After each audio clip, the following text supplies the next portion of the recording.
Bonjour, c'est Nicolas du site utiliser-sans-mac.com. Nous allons prendre quelques minutes pour étudier ensemble un email que j'ai reçu. Alors, je vais être franc avec vous, j'ai hésité avant de réaliser cette vidéo car cet email sent l'arnaque à 10 km à la ronde. Mais comme je reçois de plus en plus d'emails de ce type, j'en conclus que cela reste rentable pour les expéditeurs et donc que certaines personnes se font avoir. D'où cette vidéo de mise en garde et surtout je vais vous montrer dedans tous les points les plus louches de cet exemple.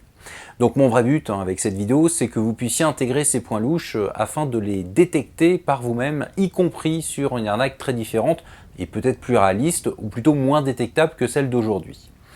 Mais avant de nous lancer dans cette analyse, si vous n'avez pas déjà vu la première vidéo que j'ai réalisée sur les arnaques, il est temps de la visionner. Je donne effectivement dedans quelques informations que je ne répète pas dans chaque vidéo. Donc pour ceux qui ne l'ont pas encore vue, vous la retrouverez en cliquant en haut à droite de cet écran ou dans la description de la vidéo actuelle. Et tant que j'y suis, je vous rappelle que vous pouvez vous abonner à la newsletter de mon site, c'est gratuit et cela vous donne accès à des conseils exclusifs. Le lien est aussi en haut à droite de cet écran ainsi que dans la description de la vidéo. Bon, maintenant que vous êtes tous abonnés à ma newsletter, sans exception, et surtout maintenant que vous avez tous vu la première vidéo dédiée aux arnaques, eh bien je vais passer à l'email que l'on va analyser aujourd'hui. Cette analyse va se faire en 3 points. Tout d'abord, les raisons principales qui m'ont tout de suite fait comprendre que c'est une arnaque. Ensuite, les premières impressions que j'ai eues après avoir cliqué sur le lien de cet email. Et enfin, l'explication de l'arnaque en découvrant le paiement qui est demandé. Bon, vous êtes prêts? Voici l'email en question.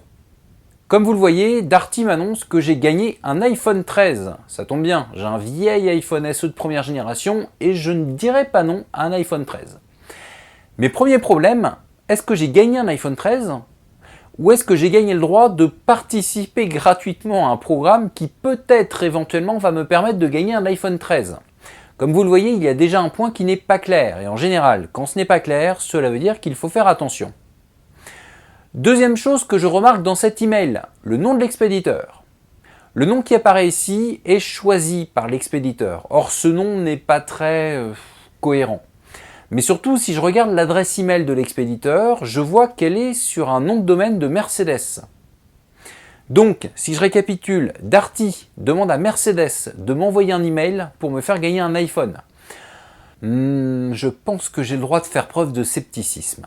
Et dernière chose, qui fait partie de ce que j'appelle le premier point, en gros l'email en lui-même, le destinataire. Alors le destinataire c'est moi, sauf que ça, c'est pas moi, ce n'est pas mon adresse. Et ça ressemble d'ailleurs énormément à un nom d'adresse généré automatiquement. Précision importante quand même, l'adresse sur laquelle j'ai reçu cet email est une adresse free.fr, comme dans cet exemple.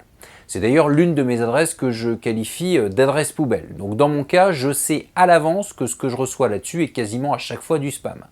Je n'utilise effectivement pas cet email pour communiquer. Je m'en sers juste lorsque je dois accéder à du contenu qui me demande une adresse email, mais que je ne souhaite pas laisser mon vrai nom. Mais donc, rien qu'avec le premier point, j'ai déjà une idée assez précise sur le fait que cet email est bon à aller à la corbeille. Passons maintenant au deuxième point. Mes premières impressions après avoir cliqué sur le lien. Bon, et bien justement, cliquons sur le lien. Alors, attention, évidemment, je vous conseille de ne pas dépasser mon premier point. Si vous avez des gros doutes sur l'email reçu, ne cliquez pas sur l'un des liens présents dedans. Moi, si je le fais, c'est juste pour la vidéo. On va dire que cette opération a été réalisée par un professionnel et que vous ne devez pas la reproduire chez vous. Mais bon, trêve de plaisanterie, place à l'action. Bon, eh bien je ne suis ni chez Darty, ni chez Mercedes. En même temps, ce n'est pas une surprise. Mais le premier signe qui me crie arnaque, ce n'est même pas ça, c'est le compte à rebours. Alors est-ce qu'à chaque fois que vous voyez un compte à rebours, vous êtes face à une arnaque? Bien sûr que non. D'ailleurs, vous pouvez trouver des comptes à rebours sur mon site. La plupart des formations complètes que je vends, je ne les propose à l'inscription que pendant un laps de temps relativement court. Mais, car il y a un grand mais, lorsque je propose une formation, je ne propose pas des inscriptions pendant 6 minutes 30, je les propose pendant plusieurs jours. Lorsqu'un vendeur vous dit que vous n'avez que quelques minutes pour passer à l'action, c'est généralement qu'il y a anguille sous roche.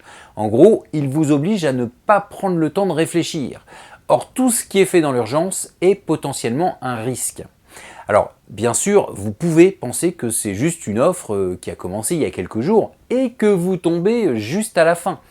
Effectivement, à titre personnel, lorsque je propose des formations à la vente, j'ai tendance à clore les inscriptions à minuit, un jour précis.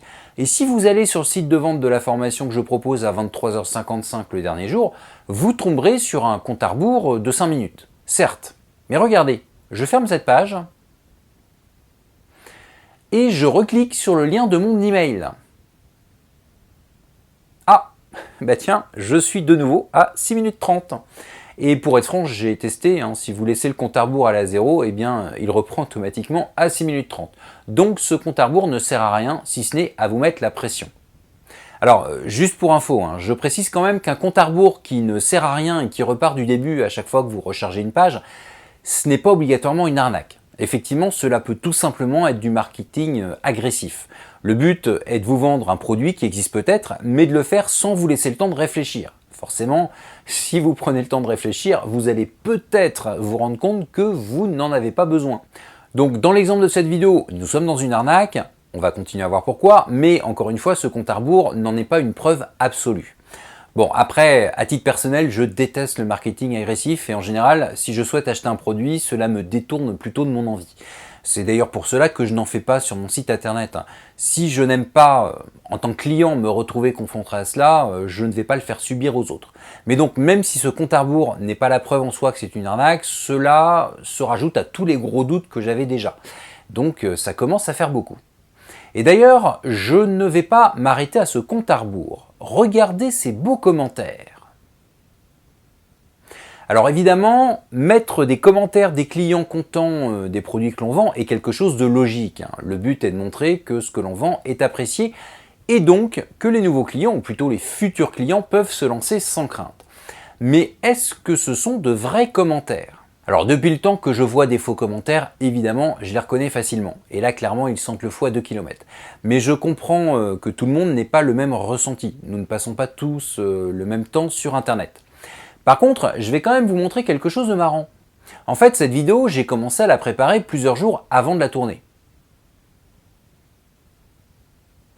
À gauche, vous avez le site actuel qui vous presse de prendre une décision. Et à droite, des captures d'écran que j'ai pris le 9 décembre sur le même site. Je précise que j'enregistre cette vidéo le 12 décembre. Donc, j'ai bien les mêmes commentaires, avec les mêmes noms et photos, mais avec des dates farfelues. Par exemple, d'après le site que je consulte aujourd'hui, c'est-à-dire le 12, Marie Rousseau a reçu son iPhone le 10 décembre. 2 jours avant le 12, c'est le 10. Or, un jour avant le 9 décembre, donc le 8 décembre, elle avait déjà reçu son nouvel iPhone. Comme vous le voyez, si vous faites abstraction des comptes à rebours et si vous comparez à plusieurs jours d'écart, cela vous permet de détecter de faux commentaires. Bon, le point 2, c'est fait. Nous allons maintenant passer au plus intéressant, le paiement. Et oui, le mot gratuitement a beau avoir été inscrit en majuscule sur la page que l'on a vue, vous allez vite vous rendre compte que cela n'est pas le cas. Donc c'est parti, je vais cliquer sur le bouton pour répondre, puisque après je vais pouvoir gagner une nouvelle iPhone 13. Oui, on dit un téléphone, un smartphone, mais ceci dit une iPhone. Pourquoi pas? Pour ce faire, il y a un questionnaire. Pour le principe, je vais répondre le plus à côté de la plaque. Donc, je suis une femme. J'ai plus de 50 ans. Je vis seul. Je réalise mes achats en magasin. Et mes réponses sont en train d'être validées. J'ai comme prévu la chance de pouvoir gagner un prix. Par contre, il n'en reste plus qu'un. Vous vous souvenez de ce que j'ai dit sur le compte à rebours qui vous met la pression? Bon là, c'est pareil. Comme ils sont joueurs, ils me laissent cliquer sur un cadeau pour voir si j'ai gagné. Ah, perdu. Mais il me reste un essai. Génial, du deuxième coup. Eh bien, j'ai gagné un iPhone 13. C'est super. Alors, pour la petite histoire, j'ai réalisé cette procédure plusieurs fois auparavant et à chaque fois, quelle coïncidence, je gagne l'iPhone dès le deuxième essai. Avant de réclamer mon iPhone, un peu de lecture. Je note que cet iPhone n'est pas complètement gratuit, contrairement à ce qui était annoncé auparavant, puisque je vais devoir payer les frais de port. Alors évidemment, techniquement, l'iPhone est gratuit, puisque les frais de port, c'est juste pour le recevoir, ce n'est pas pour le téléphone. Mais on touche là une des techniques de base d'un arnaqueur, trouver un moyen de récupérer vos coordonnées bancaires. Tiens, un stock plus important que ce qui était annoncé tout à l'heure. Waouh, le stock diminue à vue d'œil. Vite, vite, on se dépêche de rentrer nos coordonnées, sinon je ne vais pas en recevoir. Alors, c'est évidemment fait exprès pour vous empêcher de prendre le temps de réfléchir ou tout simplement pour vous empêcher de prendre le temps de lire ce qu'il y a en bas de la page. Déjà, alors qu'auparavant on nous avait dit que nous avions gagné un iPhone, là ce n'est plus le même discours. On nous explique que nous allons pouvoir avoir l'opportunité de gagner un iPhone. En gros, le prix que vous voyez ici, ce ne sont pas les frais de port, c'est le prix pour accéder à une loterie. Donc c'est en contradiction avec ce que l'on a vu avant. Alors pour les colonnes en bas de page, si vous voulez lire, vous mettrez ma vidéo en pause, mais il y a un résumé approximatif juste au-dessus. En fait, le prix que vous payez, c'est pour acheter un abonnement. Abonnement qui débitera votre carte de 40 € chaque mois. J'ai rendu au centime près. Et tous les 2500 participants, un iPhone sera offert à un tirage au sort. Bon, on ne va pas se leurrer, je peux vous affirmer sans me tromper qu'il y aura 0 iPhone tous les 2500 participants. Le but de toute cette arnaque était de vous faire entrer vos coordonnées bancaires et de les lier à un abonnement qui lui sera bien réel. Alors, en passant, suivant le jour où vous cliquez sur le lien de l'email, vous n'aurez pas les mêmes propositions. Comme je vous l'ai dit, j'ai réalisé un test quelques jours avant de tourner cette vidéo et il y a quelques jours, l'iPhone m'aurait coûté 6 €. Mais l'abonnement m'aurait coûté 35 € tous les 14 jours. Bon, je vais arrêter de me moquer de cet email pour maintenant passer au principal. J'aimerais effectivement tirer une conclusion de cette analyse d'arnaque.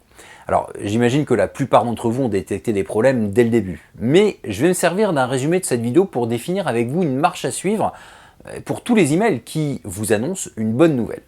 Alors pour commencer, si un email vous annonce une bonne nouvelle, j'entends par là un gros lot quelconque, déjà on est sur un problème.